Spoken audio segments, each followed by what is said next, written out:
इसी सेंटर में आपका स्वागत है।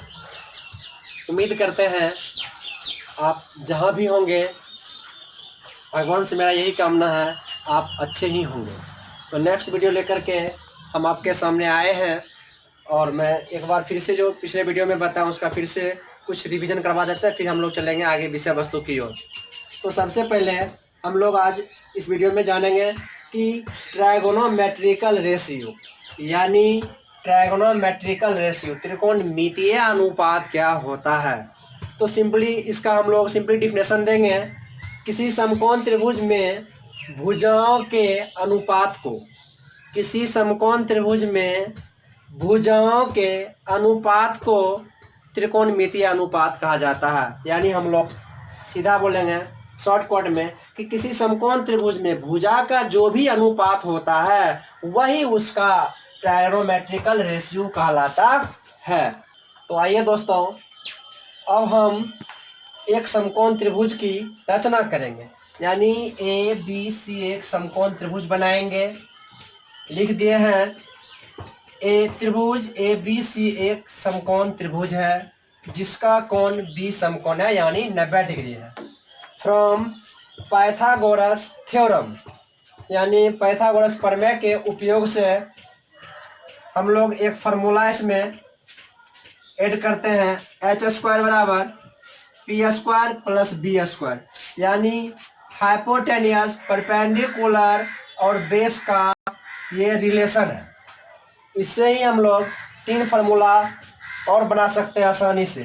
जैसे कि एच स्क्वायर बराबर P square plus B square है, तो हम लोग क्या करेंगे, यदि यहाँ से एच पर से यदि हम स्क्वायर हटाएंगे तो इस पे हम रूट डाल सकते हैं दोनों संख्या पे। तो एच बराबर फार्मूला यहाँ से बन जाता है root under P square plus B square. फिर यहाँ से एच का फार्मूला हम प्राप्त कर लिए, फिर उसी प्रकार से हम पी का फार्मूला निकालना चाह रहे थे, तो पी का निकालना चाह रहे थे तो इसलिए हम लिखे यहाँ पे पी बराबर, फिर रूट डाल दिए, फिर लिखे रूट के अंदर H square minus B square. उसके बाद फिर मुझे बी के लिए फार्मूला लाना था, इसलिए बी के लिए फार्मूला लाना था, तो यहाँ लिखे थे नीचे कि बी बराबर root under H square minus P square. ये तीनों फार्मूला जो है आगे की टॉपिक में मुझे बहुत ज़रूरत पड़ेगी, यानी इसका बहुत उपयोग होगा। तो आइए दोस्तों, अब त्रिकोणमिति के 6 निष्पत्तियाँ होती है जिसको हम लोग बारी बारी से नीचे अध्ययन करेंगे। यानी एक बार फिर से दोहरा दिए, इससे जानने से 6 निष्पत्तियाँ जानने से पहले एक ट्रिक होता है, पंडित बद्री प्रसाद बटे हरी हरी बोल, यानी इससे हम लोग त्रिकोणमिति के 6 निष्पत्तियाँ का मान आसानी से याद कर लेते हैं। तो पंडित बद्री प्रसाद बटे हरी हरी बोल, इसको हम लोग ऊपर से त्रिकोणमिति का एक निश्चित क्रम में अनुपात को दर्शा दिए। पहला साइन है, दूसरा कॉस है और तीसरा टेन है। ठीक साइन का रिलेशन होता है कोसेक के साथ, उसी प्रकार कॉस का रिलेशन होता है सेक के साथ और टेन का रिलेशन होता है कॉट के साथ। तो अब हम यहाँ से फार्मूला प्राप्त कर लिए। साइन के लिए मुझे फार्मूला लाना था, तो साइन थीटा बराबर फार्मूला यहाँ से प्राप्त किए पंडित बटे हरि, यानी पी से पंडित, हम लोग यहाँ पी से परपेंडिकुलर समझते हैं, तो परपेंडिकुलर यानी पी और हाइपो हरि, हरि के लिए हम लोग समकोण त्रिभुज में एच से हाइपोटेनियस समझते हैं। इसका फार्मूला बन जाता है साइन थीटा बराबर पी बटे एच, यानी लंब बटे कर्ण। ये हमको मिल गया साइन के लिए। उसी प्रकार से मुझे कॉस थीटा के लिए फार्मूला लाना था। फिर यहाँ पे देखें कॉस थीटा के लिए, तो यहाँ पे है बद्री बटे हरि, तो बद्री बी से समझते हैं, हरि एस से समझते हैं। उसी प्रकार बेस के लिए बी का प्रयोग करते हैं और एस से हरि समझते हैं। उसी प्रकार एच का प्रयोग हाइपोटेनियस के लिए करते हैं। तो कॉस थीटा का फॉर्मूला यहाँ बन जाता है बी बटे एच, यानी आधार बटे कर्ण, इसको हम लोग हिंदी में बोलेंगे।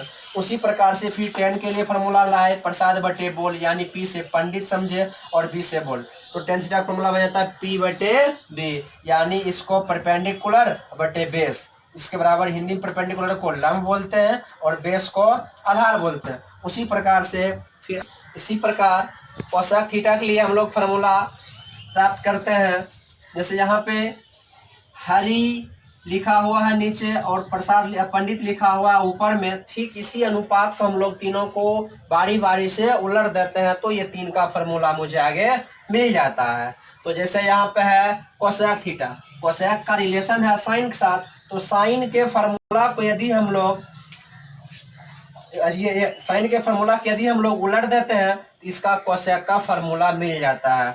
जैसे यहाँ पर देखते हैं कोसेक थीटा बराबर है h बटे पी, तो देखने के लिए मिला साइन बराबर होता है पी बटे एच। ठीक इसको पलट दिया, एच को ऊपर भेजे पी को नीचे ले आए, यानी कर्ण गया ऊपर लंब आ गया नीचे। यहाँ पे कर्ण आया ऊपर लंब आया नीचे, यानी साइन का ठीक अपोजिट होता है कोसेक। उसी प्रकार से कॉस का अपोजिट होता है सेक और टेन का अपोजिट होता है कॉट। ये भी फॉर्मूला हम इसी तरह से लाए हैं।